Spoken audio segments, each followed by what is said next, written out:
technical difficulties. Well, I guess we'll soon get there soon enough. But good morning. Morning. I was reading Isaiah chapter 34, and 35 is also connected to it as one prophecy. Much of the first 39 chapters of Isaiah is God's judgment. And I was thinking this morning, it's kind of like when mom made you eat your vegetables, okay?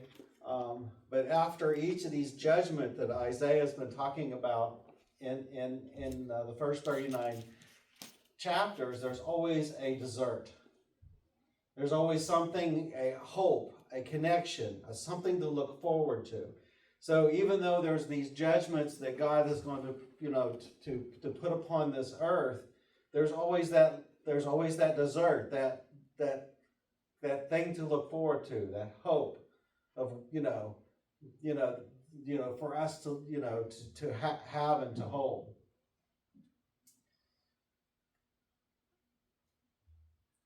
For some reason, I'm in edit mode. Try this again. Okay, so Isaiah 34, verse 1. And of course, I'm reading in New King James, but come near, O you nations, to hear, and heed, you people. Let the earth hear and all that is in it, the world and all things that come forth from it. Now notice there's a lot of word all in this. This is the whole earth. So Isaiah, or God, is speaking to the whole earth, everything in the earth. For the indignation of the Lord is against all nations, and his fury against all their armies. He has utterly destroyed them. He has given them over to slaughter. So this is God's judgment upon the earth and the nations that are on the earth. Of course, we're talking about in days. Verse 3. Also, their slain shall be thrown out. Their stench shall rise from their corpse. And the mountains shall be melted with their blood. So if you think blood flow, like when heavy rains hit, there's erosion happening. So we're talking about there's so much blood, it's eroding the mountain like it's melting.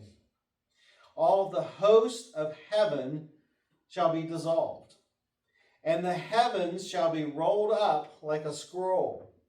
All their host shall fall down, as leaves fall from the vine, and as fruit falling from a fig tree. Now the heavens are rolled up, and the hosts fall down. So when you look at this, we're talking about the stars in heaven. You remember in Revelations, the stars of heaven falling down and everything, and Jesus said that he saw Satan fall like lightning out of heaven. The thing that's always confusing, that yes, Jesus already saw it, but did it happen? Because when was Satan cast out of Eden? I mean, because in the book of Job, he still had access to heaven, to God. That whole conversation between Job and the Satan about how good his man was, how he would followed me. And Satan said, no, what if you, put some tripping hazards in front of him? Would he still be faithful? So has Satan been kicked out of heaven yet, or is he still there today? It sounds like he's still there, because remember, God's outside the realm of time. So what Jesus have already saw, has it happened in our time zone? But in the spirit realm, it's already happened. So it's a little confusing when we hear these verses like that of when things may have happened. But this is a future event for us. When the heavens fall, and all their hosts shall fall down, as leaves fall from a vine, and as fruit falling from a fig tree. So speaking of Revelations, I'm going to jump over to Revelation chapter 6, verse 12. I looked, and this is the sixth seal, by the way. I looked when he opened up the sixth seal, and behold, there was a great earthquake. The sun became black like sackcloth, cloth of hair, and the moon became like blood, and the stars of heaven fell to the earth, as a fig tree drops its late figs when shaken by a mighty wind. Then the sky receded as a scroll when it is rolled up, and every mountain and island was moved out of its place.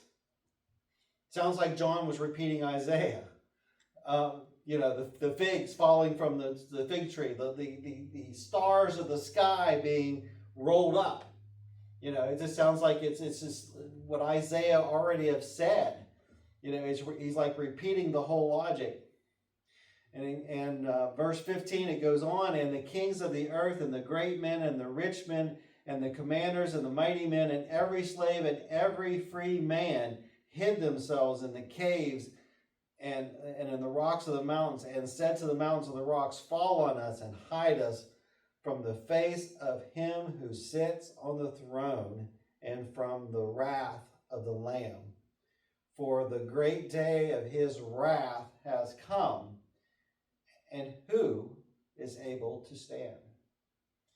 So John was writing about, the wrath of God coming down, the final judgment, and, because all the kings of the earth are now faced with, a new king. They're all being replaced, and they can't withstand the wrath, and they have to hide, which is basically what we're talking about in Isaiah.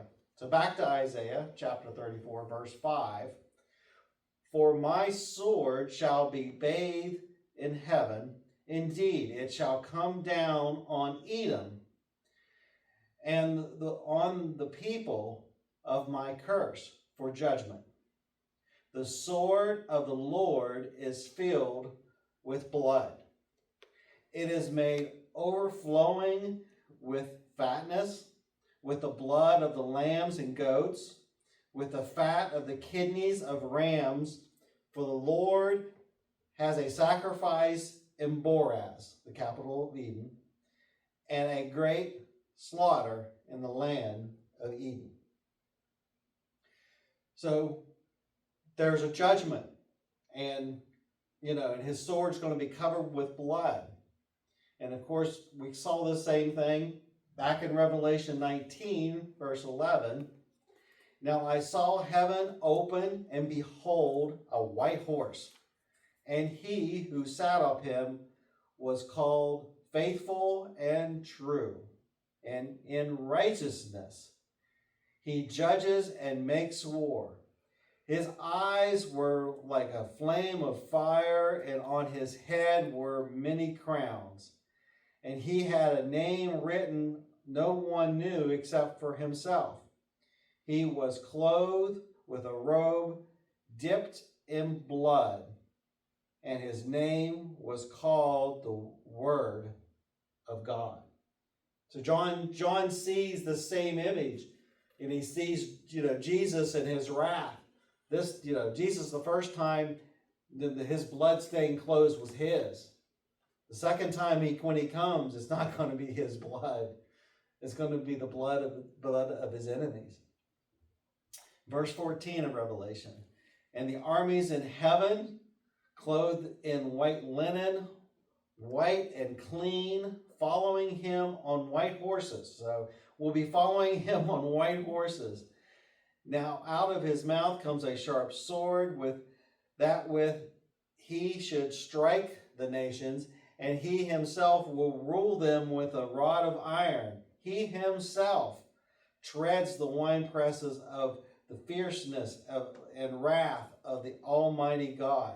And he has on his robe and on his thigh the name written, King of Kings, Lord of Lords. So when Jesus, comes back, he's going to, come back with his armies, his elite, to wage war against the nations. So back to Isaiah. There's a lot of connections to this. I'm sorry if you're trying to follow along. Going back and forth. So Isaiah 34, verse 7. The wild oxen shall come down with them, and the young bulls with the mighty bulls. Their land shall be soaked with blood, and their dust saturated with fatness. So the wild oxen is a strength, a powerhouse, okay? A nation. So other nations are going to be coming down to Eden. You know, this is that, remember the peace treaty with many that the Antichrist has. So these nations are, you know, these mighty bulls, these wild oxen, these powerhouses are coming down, and they also too, they will be soaked with blood. For it is, verse 8, for it is the day of the Lord's vengeance, the year of recompense. Yeah. For the cause of Zion. Its streams shall be turned to pitch, and its dust into brimstone. Its land shall be coming burning pitch. Now, verse 10 through 17 is talking more about the desolate, how Eden and that whole area will become. They'll be talking about the jackals and the wild animals of prey that'll be feeding in this area because of the isolation, the desolate, the uninhabitable areas of that time. So that was the way that God pronounced judgment upon Eden. And of course, all this also reminds me, jumping back to the New Testament, to Matthew 24. And this is very, very, you guys heard this a lot. The disciples were asking Jesus, you know, what's the sign of your coming? And in verse 4, he says, and Jesus answered and said unto them, take heed that no one deceives you. For many will come in my name, saying, I am Christ, and will deceive many. And you will hear of wars and rumors of wars. See that you are not troubled, for these are things that must come to pass. But the end is not yet. For nation will rise against nation, and kingdom against kingdom. And there will be famines and pestilence and earthquakes in various places. All these are the beginning of sorrows. Then they will deliver you up into tribulation and kill you, and you will be hated by all nations for my name's sake. So we're going to be martyred for our faith. And then many will be offended and will betray one another and will hate one another. And many false prophets will rise up and deceive many. And because of lawlessness will abound, the love of many will grow cold. I'm kind of a believer that the first half, the 3.5 years into tribulation, will be a time of plenty. Because if you were wanting to corrupt somebody, you would give them everything they wanted. And, you know, their selfishness, their pride, everything, it's going to be a feeding frenzy. So when lawlessness will abound, it's going to grow. That's going to grow at escalating rates during the first 3.5 years before God's wrath hits. The bowls and the seals are broken. I feel that in my heart, at least. That's why this stuff will happen. It's because the good's going to become better and the bad is going to get badder during this time of plenty. Verse 13 of Matthew. But he who endures to the end shall be saved. And his gospel of the kingdom will be preached in all the world as a witness to all the nations. And then the end will come. Therefore, when you see the abomination of desolation spoken by Daniel the prophet standing in the holy place, whoever reads, let him understand. Let those who are in Judea flee to the mountains. Skipping down to 21. For then there will be a great tribulation, such as not been seen, they're not since the beginning of the world, until this time, no, nor even shall be. And unless those days were shortened, no flesh would be saved. But for the elect's sake, those days will be shortened.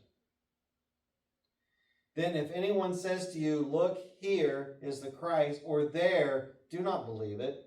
For false Christ and false prophets will rise and show great signs and wonders to deceive, if possible, even the elect, even you and I. See, I have told you beforehand.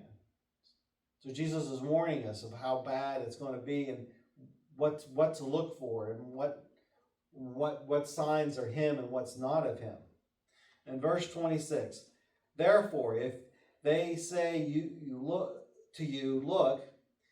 he is in the desert, do not go out. Or look, he's in the inner rooms, do not believe it. For as lightning comes from the east and flashes to the west, so also will the coming of the Son of Man be. For whatever the carcass is, the eagles will be gathered together. Remember, eagles are just nothing more than a huge buzzard. So they'll be circling around. But yeah, Jesus will become as lightning. So there won't be from one end of the sky to the other. So there'll be no mistaking of who that is. And then verse 29, immediately after the tribulation of those days, the sun will darken and the moon will not give its light. The stars will fall from heaven. Heard that before. And the powers of the heaven will be shaken. Then the sign of the Son of Man will appear in heaven, and then all the tribes of the earth will mourn. And they will see the Son of Man coming on the clouds of heaven with power and great glory. So this is going back to Revelations, which is going back to Isaiah. The heavens will be shaking. The Son of Man will be coming on the clouds, and the nations will know that they're doomed, that they've made a mistake. Verse 31, and he will send his angels with a great sounding of a trumpet, and they will gather together his elect from the four winds, or the four corners of the earth, from one end of heaven to the other. Now, some people will translate this that the elect is the people still on this earth during the tribulation. But the way we just read the elect just a second ago is us.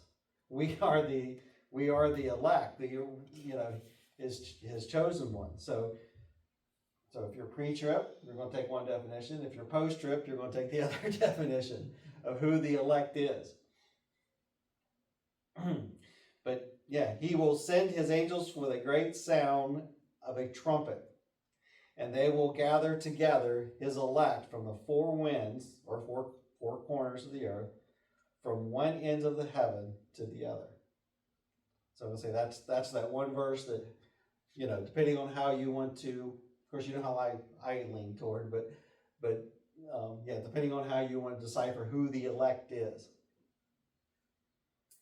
Now learn this parable, verse 32. Now learn this parable from the fig tree. Back to the fig tree again. When branches is already coming tender and puts forth leaves, you know that summer is near. So you also, when you see these things, know that it is near at the door. Surely I say to you, this generation by no means passes away till all these things take place. Heaven and earth will pass away, but my words will by no means pass away. So we will know when the end time is coming. We know when things are becoming near because of the signs and the wonders. And of course, the definition of this generation, there's a lot of people who have different ideas of what this generation is. Some people think it's a spiritual one. Me personally, I think it was the generations that saw Israel being rebirthed and being one of the the largest produce manufacturers of Europe. Their prosperity and to all the signs are they're coming in. And of course, some people think it's just the latter part when people who were alive during the beginning of the tribulation, the pre-tribulation stuff, will be still alive throughout the end. That generation of people. So there's different ways to decipher it depending on who you talk to. But yeah, I tend to lean toward the generation of the Israelites when they became a nation. That people who were alive to see that nation grow will still be here at the end. Back to Isaiah. I'm in chapter 35 now. So Isaiah 34 was the judgment, of Eden, and God coming back with vengeance. Okay, this, like I said earlier, this is the vegetables that your mommy makes you eat. Now let's get to the dessert. Let's get to the promises and the hope that we have. For the wilderness and the wasteland shall be glad for them, and the desert shall rejoice and blossom as a rose.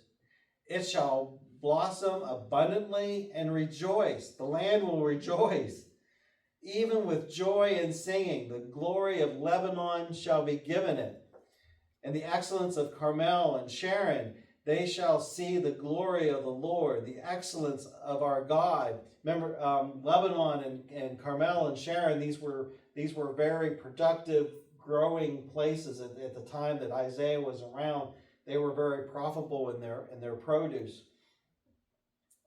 Strengthen the weak hands and make firm the feeble knees.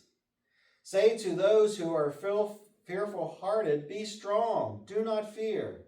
Behold, your God will come with vengeance, with the recompense of God. He will come and save you. Then the eyes of the blind shall be opened. The ears of the deaf shall be unstopped. The lame shall leap like a deer, and the tongue of the dumb or the mute will sing. For water shall burst forth from the wilderness, and streams in the desert. The parched ground shall become a pool, and the thirsty land springs of water. In the habitation of jackals or the deserts, where each lay, there shall be grass and reeds and rushes. So not only the people will be rejoicing, the people will be healed, but even the land will be healed. All the earth was going to go through a healing during the millennium, during the reign of Christ. Verse 8, a highway shall be there, a road, and it shall be called the highway of holiness. Now, I realize a lot of people sing about the highway going to Hades, but there will be a highway of holiness. Remember, when Christ comes back, once a year, we're going to be making a trek to Jerusalem. There's going to be a highway for us to trek on to get us there. The unclean shall not pass over it, but it shall be for others. Whoever walks the road, although a fool, shall not go astray. No lion shall be there, nor any ravenous beast go up on it. It shall not be found there, but the redeemed shall walk there. Hallelujah. And the ransom of the Lord shall return and come to Zion with singing. So on this highway of holiness, we'll be singing the whole way there. With everlasting joy on their heads, they shall obtain joy and gladness. And sorrow and sighing shall flee away. Sounds like a wondrous time. And a wonder to see it in the millennium, that desert, that hope that we look for of a glorious day that we just sang. So as you keep your hope and your joy in your heart of things to come, know that there's still a lot of vegetables to eat. But as we sing our last song, if anyone has a need, feel free to come forward.